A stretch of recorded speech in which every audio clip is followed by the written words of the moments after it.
তাকে নিয়ে আমি নাচিনি, তোমার মতো অশিক্ষিত মানুষ নেচেছে। আমি তো বলেছি আমি কখনো ঠাকুরের গানকে প্রাধান্য দিইনি। ঠাকুর বলেছে ঠাকুর হলো জাতির শত্রু, ঠাকুর মুসলমানের শত্রু, ঠাকুর ঢাকা বিশ্ববিদ্যালয়ের শত্রু, ঠাকুর বাংলাদেশের শত্রু, ঠাকুর জাতির শত্রু। ঠাকুর হলো খ্রিস্টানদের সবচেয়ে বড় দালাল। মুসলমানেরা বাংলাদেশে বিপদে থাকে ইহুদি খ্রিস্টানের হাতে, আর ঠাকুর লন্ডনে বসবাস করে। এই ঠাকুর বলে ও কালিমা তোমার আকাশ, ও কালিমা তোমার বাতাস। আমি আজ থেকে 30 বছর পূর্বে বলেছি তোর বাপের আকাশ। সিলেট কোর্টে 5000 টাকার মামলা হলো, আমি ঠাকুরের অপমান করেছি? আমি ঠাকুরের অপমান করিনি। ঠাকুর বলেছে ও কালিমা তোমার আকাশ, ও কালিমা তোমার বাতাস। আমি বলেছি তোর বাপের আকাশ কালিমা। মুসলমানের বাচ্চারা অশিক্ষিত, ও প্রাধান্য দিতে পারে ঠিক ঠাকুরকে, তার গানকে প্রাধান্য দিতে পারে। আমি আব্দুর রাজ্জাক বিন ইউসুফ, আমার দেহে যতদিন শ্বাস আছে ততদিন ঠাকুরের এই গানের আমি 5 পয়সা দাম দিনে। যে পেশাব পায়খানা পড়ে আছে তার সামান্য দাম ঠাকুরের গানের আমার কাছে নাই। ঠাকুরের গোটা দেহটাই মুশরিক। ঠাকুর নিজের হিন্দু, ঠাকুরের কলম হিন্দু, ঠাকুরের কর্ম হিন্দু, ঠাকুরের জাতি হিন্দু, ঠাকুরের গান হিন্দু। ঠাকুরের কথা আমার ছেলে মেয়ে পড়বে। 1971 সাল থেকে বাংলাদেশে আজ পর্যন্ত কোন শিক্ষিত মানুষ শিক্ষামন্ত্রী হয়েছে এটা আমার জানা নাই।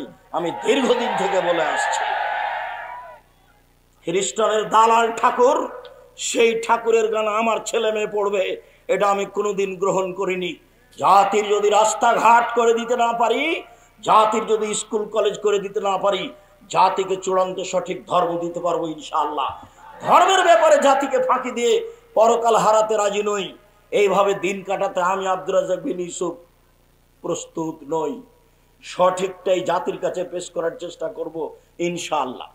মরা বাঁচা আল্লাহর হাতে। বলছিলাম সম্মানিত দিনী ভাই বোন, ইহুদি মুসলমানদের দাম দেয়নি, খ্রিস্টান দেয়নি, হিন্দু দেয়নি। ইসলাম আসার পূর্বের নাম হচ্ছে জাহেলিয়তের যুগ। জাহেলিয়তের যুগে মেয়েদের দাম দেওয়া হয়নি। জাহেলিয়তের যুগে, বন্যতার যুগে, বর্বরতার যুগে দাম দেওয়া তো হয়নি। সেই যুগে মেয়েদেরকে মাটিতে পুঁতে দেওয়া হতো। মুসা আলাইহিস সালাম যখন ফেরাউনের কাছে গেলেন, গিয়েই মুসা আলাইহিস সালাম ফেরাউনকে বললেন যে বানি ইসরাইলকে ছেড়ে দেন, স্বাধীনতার দরকার আছে, স্বাধীনভাবে বসবাস করতে চাই। আপনি আমাদেরকে দাস দাসী করে রেখেছেন, আমার বংশের লোকেরা আপনার বাড়ির দাস, আর আমার বংশের মহিলারা আপনার বাড়ির দাসী। আপনি তাদের সাথে জেনা করে সময় করে তাদেরকে আপনি এইভাবে রাখেন যুগ যুগ ধরে। আপনার বয়সী 1500 বছর। তো আমি এসেছি, আপনি বানি ইসরাইলকে ছেড়ে দেন। আন আরসেল মানা বানি ইসরাইলা, বানি ইসরাইলকে আমাদের সাথে ছেড়ে দেন, আপনার অধীনে দাস দাসী হিসেবে রাখতে চায় না। লম্বা বক্তব্যের এক পর্যায়ে মুসা আলাইহিস সালাম যখন এই কথা বললেন, কালা ফেরাউন বলল, আলাম নুরাব্বিকা ফিনা ওয়ালিদা, কি ব্যাপার, তোমাকে আমি শিশুকালে বহুদিন লালন পালন করিনি? ওয়ালা বিস্তা ফিনা মিন উমরিকা সিনিনা, তুমি তো আমার কাছে তোমার বয়সের বহু বছর ছিলে, তুমি কি সেই মুসা নও? অফালতা ফালাতাকা আল্লাতী ফালতা, তুমি যা করেছ, তুমি তোমার কর্ম করেছ। এক থাপ্পড়ে তুমি মানুষ মেরেছ। আনতা মিনাল কাফিরিন, তুমি বড় অকৃতজ্ঞ। ফিরআউন মুসার সামনে ঘোষণা দিল। যখন মুসা আলাইহিস সালাম বললেন দাস হয়ে থাকতে রাজি নই, মুসা আলাইহিস সালাম বললেন কালা ফালতোহা, জি আমি এক থাপ্পড় মেরে মানুষ মেরেছি, থাপ্পড় দিয়ে মানুষ মেরেছি, কথাই ঠিক। এদান ওয়ানা মিনাল দাল্লিন, তখন আমি ভুল পথে ছিলাম। ফারারতু মিনকুম, আমি তোমার ভয়ে পালিয়ে গেছি। লাম্মা খিফতুকুম, যখন ভয় করেছি তোমার কাছে থাকলে তুমি আমাকে হত্যা করবে। আমি বহু পথ অতিক্রম করে চলে গেছিলাম। ফাওয়াহাবালি রব্বি হুকমান, আমার প্রতিপালক আমাকে জ্ঞানে গুণে পূর্ণ করেছেন। ওয়াজআলানি মিনাল মুরসালিন, আমাকে নবী করেছেন। ওয়াতিলকা নি'মাতুন তামুন্নুহা আলাইয়া, হ্যাঁ আপনি আমার প্রতি অনুগ্রহ করেছেন। শিশুকালে আপনি আমাকে লালন পালন করেছেন, অনুগ্রহ করে আপনি খোটা দিয়েছেন। এই সুবাদে আপনি বানি ইসরায়েলকে দাস দাসীতে পরিণত করেছেন। আপনি বড় উদ্ধত স্বৈরাচার সীমা লঙ্ঘন করেছেন। সেই দিন মূসা আলাইহিস সালাম ফেরাউনের সামনে এইভাবে ঘোষণা দিয়েছিলেন, সরকারের কাছে টাকার জন্য যেতে হবে না, সরকারের কাছে দাওয়াতের জন্য যেতে হবে, নিজের স্বাধীনতার জন্য যেতে হবে, নিজের ব্যক্তিত্ব হারানোর জন্য সরকারের কাছে যেতে হবে না। ফেরাউন কোনো সাধারণ সরকার নয়, ১৫০০ বছর থেকে বলে আসছে আমি আল্লাহ। এরকম এক ব্যক্তির কাছে গিয়ে মূসা এভাবে বলছিলাম এই জাহেলিয়াতের যুগে একটার পর একটা চলে আসছে, তারা মেয়েদেরকে মাটিতে পুঁতে দিয়েছে, তাদের সাথে জেনা অন্যায়ের কোনো হিসাব নেই। জাহেলিয়াত মানেই জাহেলিয়াত। স্বামী মারা গেলে 1 বছর তাকে শোক পালন করতে হবে বাড়ির পিছন দিকে কুঁড়ে ঘরে, জাহেলিয়াত। বুখারী মুসলিমের হাদিস। স্বামী মারা গেলে, হিন্দুরা তো স্বামী মারা গেলে বাস বিবাহ হবে না, বিধবা বিবাহ বাতিল। বঙ্কিমচন্দ্র চেষ্টা করে, রাজা রামমোহন রায় চেষ্টা করে, খুব একটা সফল হতে পারেনি, আজও হয় না। হাজারো মেয়ে কম বয়সে মারা গেছে, বাপের বাড়িতে আছে, ভিক্ষা করে খাচ্ছে। তারা এটা গ্রহণ করেনি, তারা শিক্ষিত মানুষ নয়, তারা মেয়েদের দাম দিতে হবে কিভাবে জানা নাই, জানেনি তারা। জাহেলিয়াতের যুগে স্বামী মারা গেলে 1 বছর বাড়ির পিছন দিকে থাকতে হবে একটা কুঁড়ে ঘরে। তাদেরকে খাবার দেওয়া হতো ওই প্লেটে, যে প্লেটে চুলা থেকে ছাই উঠানো হয়, ওদেরকে খাবার দেওয়া হতো পানির একজন একটা টিনের প্লেট ময়লা যুক্ত। 20 কুষ্ঠ হলে মানুষকে যেভাবে প্লেট বাসন দিয়ে থাকে সেইভাবে বিধবা নারীকে দেওয়া হতো। 1 বছর পরে তাদের বৈধ হওয়ার জন্য, স্বামী মারা গেছে শোক পালন থেকে পবিত্র হওয়ার জন্য অনেক সমস্যা ছিল। সেই সমস্যাগুলো বুখারীতে উল্লেখ হয়েছে। আপনাকে আমি মুখামুখি বলতে লজ্জা পাচ্ছি, তাই ছেড়ে দিলাম। জাহেলিয়াতের যুগে মেয়েদের দাম দেওয়া হয়নি। মহান আল্লাহ বলেন, অকারনা ফি বুয়ুতিকুন্না ওয়ালা তাবাররাজনা তাবারুজাল জাহিলিয়াতুল উলা, হে মুসলিম মহিলা তোমরা বাড়িতে থাকো। বর্ণতার যুগে, বর্বরতার যুগে, অসভ্যতার যুগে নারীরা যেভাবে যৌবনকে বিক্রি করে, বর্বরতার পরিচয় দিয়ে রাস্তাঘাটে ঘুরতো, সেইভাবে ঘুরো না, তোমাদের মান সম্মান আছে। জাহেলিয়াতকে লক্ষ্য করে আল্লাহ বলছেন, ওয়াইদা বুশরা আহাদুহুম বিল উনসা দাল্লা ওয়াজহুহু মুসওয়াদ্দান ওয়া হুয়া কাযীম। জাহেলিয়াতের যুগে যদি কোনো মেয়ে জন্ম নিত তাহলে বাপের মুখ কালো হয়ে যেত, সে বাড়িতে লুকিয়ে থাকতো, দোকানপাটে বাজারে যেত না, মানুষে লজ্জা দিবে সেই জন্য। একটা মেয়ে হওয়াতে সে চিন্তা করতো আইমসুকাহালাহুনিন, আমি আদুসহুফে তুরাব, অপমান অবস্থায় মেয়ে বাড়িতে রেখে দিব না মাটিতে পুঁতে দিব।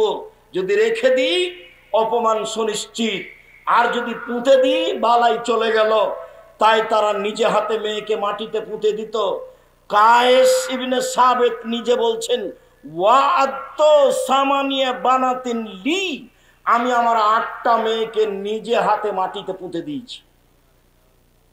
আল্লাহ রাসূলের সামনে এসে বিবরণ দিচ্ছেন, এর নাম জাহেলিয়াত। সুন্দর করে গর্ত খুঁড়েছে, গর্ত খুঁড়ে সুন্দর করে মেয়েকে সাজিয়ে নিয়ে গেছে। সাজিয়ে নিয়ে যাওয়ার পরে মেয়েকে বলছে, আম্মু দেখো তো নিচে কি। তখন মেয়ে তো বাপের সাথে আছে, যেমন নিচে দেখতে গেছে তেমন মেয়েকে ধাক্কা দিয়ে গর্তে ফেলে দিয়েছে। আব্দুর রাজ্জাক সাহেব, এটা হয় কি করে? আজও আপনার হবে, এটাই সহজ আপনার জন্য। কি বলেন আপনি? আমরা আজকে মেয়েকে এভাবে মাটিতে পুঁতে দিতে পারবো? হ্যাঁ অবশ্যই পারবেন। বলি আপনাকে, আপনি আপনার মেয়েকে ঢাকা বিশ্ববিদ্যালয়ে পড়াচ্ছেন, টাকা পয়সা খরচ করছেন, বারবার জিজ্ঞাসা করছেন আম্মু কেমন আছো, টাকা লাগলে বলিও, তোমার ভাইয়ের কাছে নিও। এভাবে বলতে বলতে হঠাৎ একদিন শুনছে যে আপনার মেয়ে অমুক মদখোরের সাথে চলে গেছে। তখন আপনি বলছেন যে তোকে ত্যায্য পুত্র করলাম, তোকে জবে করব, তোকে যদি পাই তো টুকরা টুকরা করে করত নদীতে ভাসিয়ে দিব। তো এখনই তো একটু আগে চুমা দিচ্ছিলেন আপনি আর টাকা পাঠাচ্ছিলেন, এখন মেয়ে তো একটাই, যদি দুইটা হয় তাহলে আপনার তো মন দুর্বল হয়ে গেছে। দাদি দাদি বলছে, নানি বলছে, কি করবি রে তুই, একটা ডিপি স্কুল না একটা গাভী নেই, তো তিনটা যখন মেয়ে হয়েছে তখন দাদি নানি বলছে বউ তালাক দে, এ বউ চলবে না। এইটাই কি জাহেলিয়াত নয়? এটাই জাহেলিয়াত। একটু 19-20 সালে আপনি মেয়েকে ত্যায্য পুত্র করে তাকে জবাই করে করত নদীতে ভাসিয়ে দিতে চাচ্ছেন। এটাই ছিল তাদের কাছে সমস্যা। মেয়েরা নিজেরা সম্মান নিতে পারেনি। বেগম রোকেয়া যেভাবে মেয়েদের অপমান করেছে, তাই তো রংপুর জেলার মহিলা আবারও বই লিখলেন, কেন হব অবরোধবাসিনী। ঠিক সেভাবে মহিলারা নিজে নিজে জাতির কাছ থেকে সম্মান হারিয়ে মাটিতে মিশিয়ে গিয়ে ইহুদি খ্রিস্টানদের নীতিতে পরিণত, ইহুদি খ্রিস্টানদের অপমান গ্রহণ করতে চায়। স্কিন পায়জামা পরে জাতিকে অঙ্গ প্রত্যঙ্গ দেখিয়ে শিক্ষা প্রমাণ করতে চায়। যেটা বন্যতা, যেটা বর্বরতা, যেটা অসভ্যতা, যেটা কুকুর শ্রীগালের চরিত্র, সেটাই পছন্দ করে আপনার কারণে। আপনি বাপ হওয়াটাই অভিশাপ। আপনার মতো বাপকে আমি কোনোদিন বাপ বলে স্বীকৃতি দিইনি। আমি বলেছি আপনি চাচা, বলেছি আপনি সৎ বাপ। আমি এ কথা খুব ভালোভাবে জানি যে আপনি সত্যিই বাপ, এটা আমি খুব ভালোভাবে জানি। আপনি সত্যিই বাপ, কিন্তু আপনার স্বভাবের কারণে, আপনার দুশ্চরিত্রের কারণে, আপনার শিক্ষার অভাবের কারণে, আপনার বোকামির কারণে আপনি আপনার মেয়েকে এইভাবে ধ্বংস করেছেন। তাই তো রাসূল সাল্লাল্লাহু আলাইহি ওয়াসাল্লাম বলেছেন, 3 শ্রেণীর মানুষ কখনো জান্নাতে যাবে না। এক, আর রাজুলাতু মিনান নিসায়ে, পুরুষের বেশধারী নারী, যারা পুরুষের জুতা স্যান্ডেল পরে, যারা পুরুষের শার্ট প্যান্ট পরে, যারা পুরুষের পোশাক পরে, তারা জান্নাতে যাবে না। ও দায়ুস, আর আপনি যাবেন না। আপনি যে ওই মেয়ের বাপ, যে মেয়ে পোশাক পরে সে মেয়ের পিতা আপনি, যার করেন আপনি যাবেন না। এই কথা মুহাম্মদ সাল্লাল্লাহু আলাইহি সাল্লাম বলেন। মুগিরা ইবনে শুবা রাদিয়াল্লাহু তাআলা আনহু বলেন, আল্লাহর নবী বলছেন, আল্লাহ তাআলা হারাম করেছেন এক, উকুকাল উম্মাহাত, মায়ের অবাধ্য চলা হারাম। ঘুম থেকে উঠে দেখে মনে হচ্ছে মায়ের মতো বড় শত্রু আর কেউ নেই। টিসটা দেখি, মায়ের মতো বড় শত্রু আর কেউ নেই। মাটির ওপরে সবচেয়ে খারাপ মানুষ হলো মা, এটাই মনে হচ্ছে। আল্লাহর নবী বলছেন সবচেয়ে বড় হারাম হচ্ছে মায়ের অবাধ্য চলা। 2, মানাওয়াহাতিন, কৃপণতা অবলম্বন করা। 3, ওয়াদুল বানাত, মেয়েকে মাটিতে পুঁতে দেওয়া। মেয়েকে মাটিতে পুঁতে দেওয়া হতো, তার নাম জাহেলিয়াত। জাহেলিয়াতকে উপেক্ষা করে আল্লাহর নবী যা বললেন, আল্লাহর নবী যা করলেন, লম্বা আলোচনার সংক্ষিপ্ত আপাতত এখানে শুরু করি। আল্লাহর নবী যা বললেন এটা আগে বলি, তারপর আল্লাহর নবী যা করলেন এটা পরে বলি। জাহেলিয়াত দূর করার জন্য তিনি যা বললেন, তাতে তিনি বললেন, পৃথিবীর মানুষ শুনে রেখো, মান আলা জারিয়াতাইনে, কেউ যদি 2টা মেয়ের লালন পালন করে, হাত্তা তাবলুগা, বিবাহ দেওয়ার বয়স পর্যন্ত বিবাহ দিয়ে দেয়, ফাজ্জাউ হুয়া ওয়া আনা ফিল জান্নাতি হাকাজা, তাহলে সে মেয়ের বাপ আর আমি জান্নাতে এইভাবে থাকবো। আঙ্গুল দুটি জমা করে দেখালেন। মনে রাখা ভালো হবে, আল্লাহর নবীর সাথে থাকা জান্নাতে অতীব কঠিন কাজ। একজন সাহাবী সন্ধ্যা রাতে আল্লাহ রাসূলের সামনে একটা মেশক আর পানি নিয়ে যে দিলেন, আল্লাহ রাসূল খুশি হয়ে গেলেন। বেশ ভালো তো, তুমি বুদ্ধি রাখো, তুমি সালমা শেতা, তুমি আমার কাছে কিছু চাও, যা চাইবে তোমার মন চাই সেটাই চাও। তখন সামরা ফাঁকা তাকা ফিল জান্নাত, জান্নাতে আপনার সাথে থাকতে চাই। তখন আল্লাহ রাসূল বলছেন, আগারে জালেক, না না না না, এটা নয়, এটা নয়, এটা নয়, অন্যটা অন্যটা অন্যটা বলো। তখন সাহাবী বলছেন, হোয়া জাকা, এটাই চাই। তখন আল্লাহ রাসূল বলছেন, আইনি বে কাসরাতি সুজুদ, তাহলে আমাকে তাহাজ্জুদ পড়ে সহযোগিতা করো। রাতে তাহাজ্জুদ না পড়ে আমার সাথে জান্নাতে থাকা যাবে না। নিয়মিত রাতে তাহাজ্জুদ পড়ে জান্নাতে রবের সাথে থাকা যায়, এ ব্যাপারে তিনি বলেছেন। তিনি বলেন দুইটা মেয়ের যদি কেউ লালন পালন করে তাহলে আমি আর সেই পিতায় একসাথে জান্নাতে এইভাবে থাকব। তখন তিনি তর্জনী এবং মধ্যমা আঙ্গুল দুটি জমা করে দিলেন। এইখানে আর একটা কথা আছে, তিনি বলেছেন মানালা কাফুলিল ইয়াতীম, কেউ যদি এতিমের লালন পালন করে সেই ব্যক্তি আর আমি জান্নাতে এইভাবে থাকব। তখনও তিনি তর্জনী এবং মধ্যমা ইশারা করে দেখালেন, তবে দুইটার মধ্যে একটু ফাঁকা রাখলেন।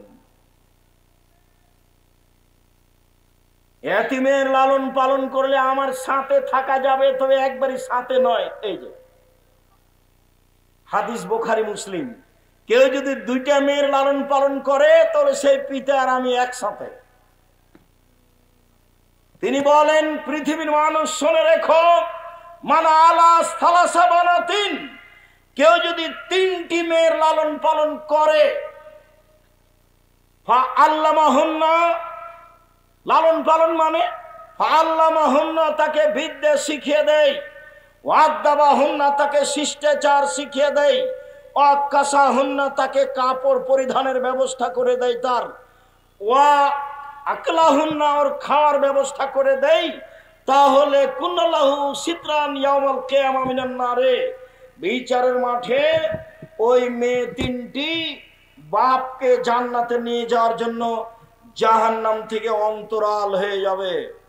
ওই দিকে থাকবে জাহান্নাম, এই দিকে থাকবে পিতার, মধ্যে থাকবে তিনটা মেয়ে। মেয়ে তিনটি আল্লাহকে বলবে আমার পিতাকে আগে জান্নাতে দেন, তারপরে কোনো কথা।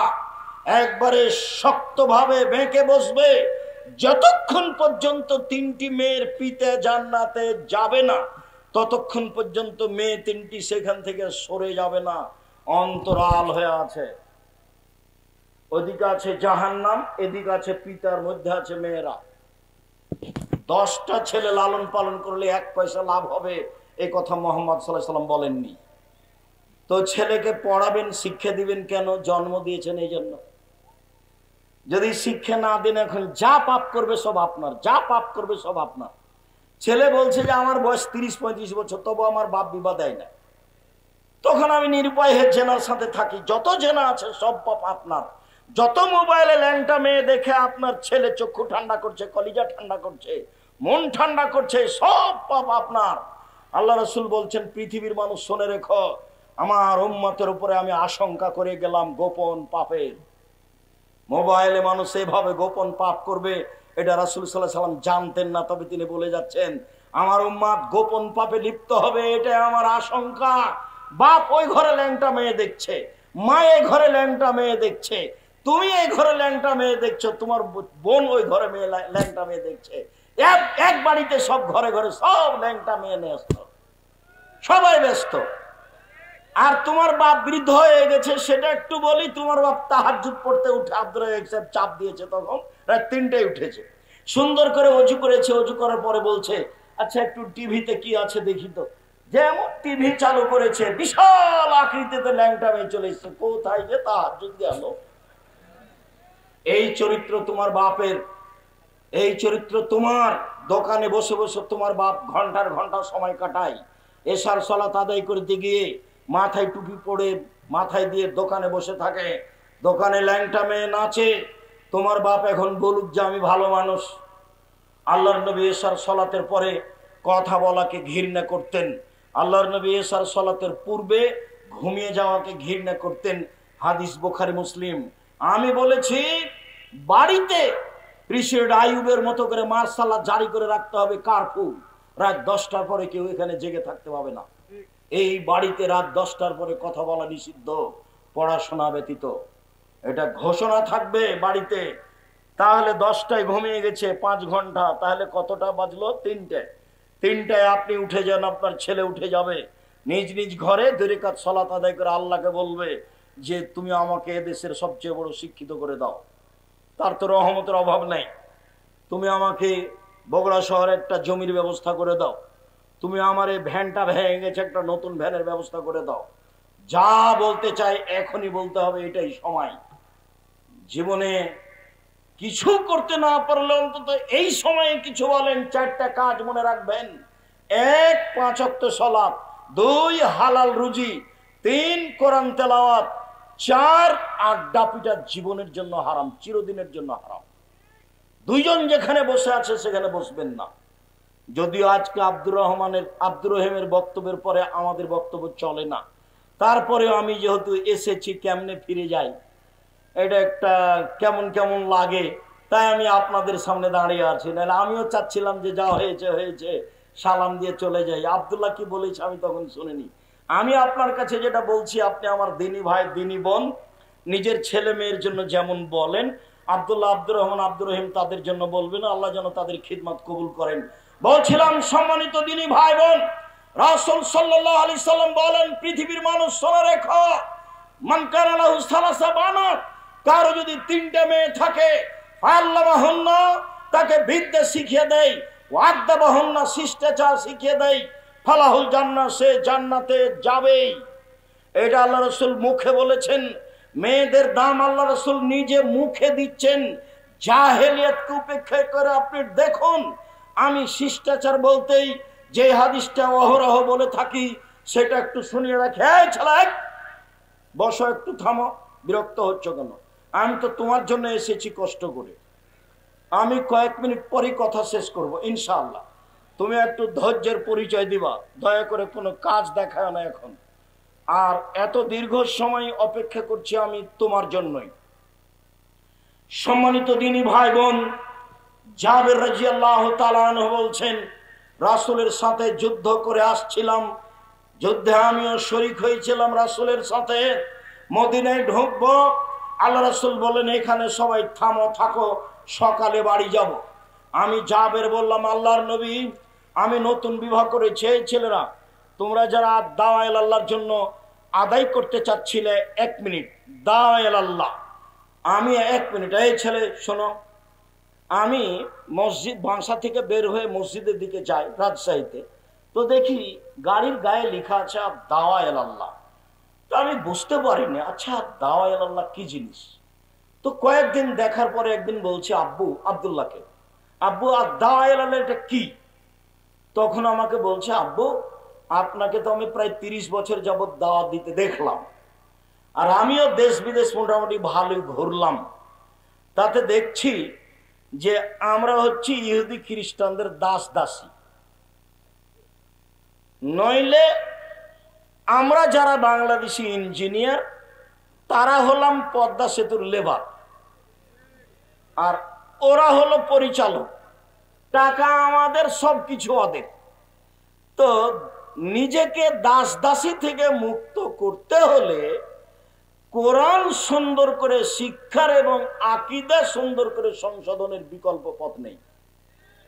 তাই আমি চিন্তা করলাম একবারে সারা বাংলাদেশ জুড়ে, টেকনাফ থেকে তেঁতুলিয়া, আমি সারা বাংলাদেশ জুড়ে মক্তব পরিচালনা করব। সে উদ্দেশ্যে জামিয়া সালাফের একটা শাখার নাম দিয়েছি দাওয়ায়ে আল্লাহ। আল্লাহর পথে দাওয়াত, মসজিদ ভিত্তিক শিক্ষা কার্যক্রম, দাওয়াতি কার্যক্রম মসজিদ ভিত্তিক চলবে। আপাতত 450 মসজিদ চালু আছে জামিয়া সালাফের পক্ষ থেকে। সাথে সাথে সারা দেশ থেকে মসজিদের ইমামেরা ফ্রি যাবে, ফ্রি খাবে, ফ্রি আসবে, ফ্রি বই পাবে আব্দুল্লাহর লেখা এই সিলেবাসের উপরে। এটা চালু করেছে। আপনি প্রশিক্ষণে যাবেন, খুব উচ্চমানের শিক্ষক রাখা আছে প্রশিক্ষণের জন্য, অনেক টাকা বেতন দিয়ে। আপনি ফ্রি যাবেন, ফ্রি থাকবেন, ফ্রি আসবেন। একমাত্র আপনার মসজিদে আকীদা, আদর্শ, কোরআন শিক্ষা কার্যক্রম বাস্তবায়ন করার জন্য জামিয়া সালাফের পক্ষ থেকে এটা একটা বড় পদক্ষেপ। আল ইতিসাম পত্রিকা 12 জন মুফতি দিয়ে দেখা হয়, 50টা প্রশ্নের উত্তর আছে। আপাতত এই দেশে এই মানের কোনো পত্রিকা নেই। আর জামিয়া সালাফের একটা বড় শাখা আল অনলাইন ইতিসাম টিভি, যেটা জামিয়া সালাফের, সেটা তো সব সময় বলি সবচেয়ে বড় প্রতিষ্ঠান বাংলাদেশে। শিক্ষা মানে, শিক্ষক গণে, আয়াতনে বাংলাদেশের জামিয়া সালাফিয়া সবচেয়ে বড় প্রতিষ্ঠান। আয়তনে রূপগঞ্জ নারায়ণগঞ্জ প্রায় 100 বিঘা জমির উপরে, জামিয়া সালাফিয়া ডাঙ্গিপাড়া প্রায় 40 বিঘা জমির উপরে, মেয়ে শাখা আপনার এতে তানোরে 60 থেকে 77 বিঘা জমির উপরে, দিনাজপুরে যেটা প্রায় 20 বিঘা জমির উপরে। আয়তনে সবচেয়ে বড়, শিক্ষক সংখ্যায় 300 জন শিক্ষক শিক্ষিকা জামিয়া সালাফায়, শিক্ষক গুণে ইন্ডিয়ান শিক্ষক, সৌদি শিক্ষক, বাংলাদেশি শিক্ষক, দামি দামি শিক্ষক, মানে তাদের বেতন লাগে 2024 পর্যন্ত 32 লক্ষ। 2025 এসে কত লাগবে তা আমার কাছে হিসাব এখনো আসেনি। এটাই হচ্ছে আপনাদের জামিয়া সালাফিয়া। এইটাকে আপনি মনে রাখবেন। শুনুন, রাসূল সাল্লাল্লাহু আলাইহি সাল্লাম এবার জাহেলিয়াতকে লাথি মেরে মেয়েদের মর্যাদা দিতে গিয়ে বলছেন, পৃথিবীর মানুষ শুনে রেখো, ইন্নাল ইয়াহুদা কানু ইয়াজাহাদাত ফীহিম, যখন ইহুদিদের মধ্যে কোন মেয়ে ঋতুবতী হতো তখন তারা তাদেরকে বাড়ির পিছনে রেখে আসতো। ছি ছি ছি ছি ছি, ও পচে গেছে, ওর সাথে কথা বলা হবে না, ও যেন বিছানায় হাত না লাগায়, ও যেন ভাতের পাতিলে হাত না লাগায়, তাকে পিছনে রেখে দিয়েছে। সাহাবীগণ বলেন, আল্লাহর নবী, এই যে মহিলারা ঋতুবতী হলে ইহুদিরা এরকম করছে, তো আপনি কি বলছেন? তখন আল্লাহ রাসূল বলছেন, ইসনাউ কুল্লা শাইইন ইল্লা নিকাহ, ঋতুবতী মহিলার সাথে স্ত্রী মিলন ব্যতীত যা কিছু তোমার শান্তি তৃপ্তির জন্য তাই করো। ঋতুবতী হয়েছে তাতে কি হবে?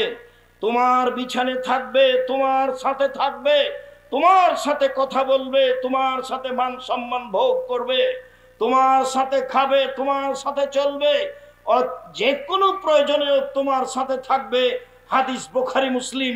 এই ঘোষণা যখন আল্লাহর নবী দিলেন তখন ইহুদিরা বলল, মা ইরিদু হাযা রাজুল আইয়াদানা ফি আমরিনা কুল্লা শাইইন ইল্লা ইউখালিফানা ফি। আরে কেমন মানুষ গো মোহাম্মদ, কত খারাপ মানুষ, শুধুমাত্র আমাদের বিরোধিতা করা তার কাজ।